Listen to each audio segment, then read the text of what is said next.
obviously we are in a challenging economic environment. And how we emerge from this is going to depend critically on the manner of our response. And that is true of countries, and it is true of the global economy.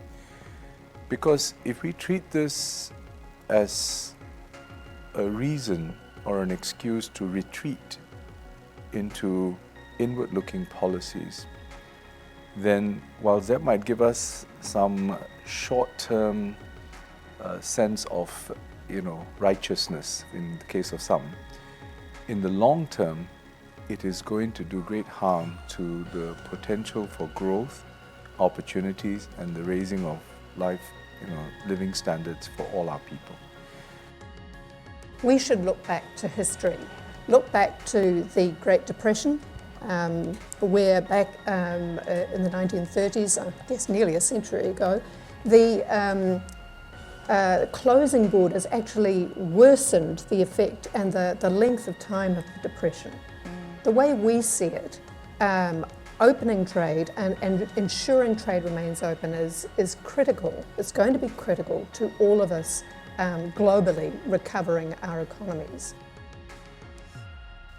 Businesses have realized from recent developments the importance of building resilient supply chain and business models, in part through entering new markets and securing new supply sources.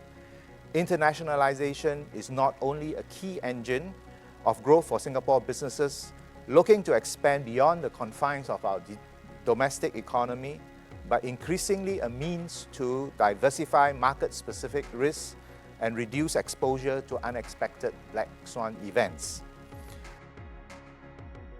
I think if there weren't this FTA that allows PSA to have the foothold, we wouldn't have that commercial relationship.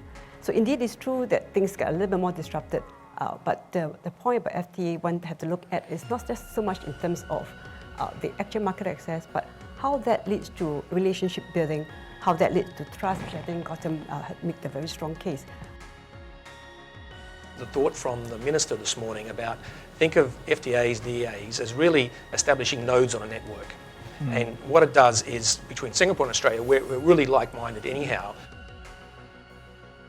To say that, if I put a data protection trust mark, for example, on a company in Singapore, right, you can consider accepting it as something that is compliant with your domestic standard because I have done the necessary checks, we have gone through the process and so on.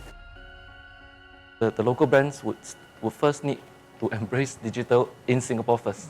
So the reality is, do well here, understand how you can operate in Singapore, and then from here, you can really then send and export your products overseas. But in the past, it's a lot harder. You have to set up shops, establish distribution network. But now, it's a bit easier with digital, but they have to take the first step.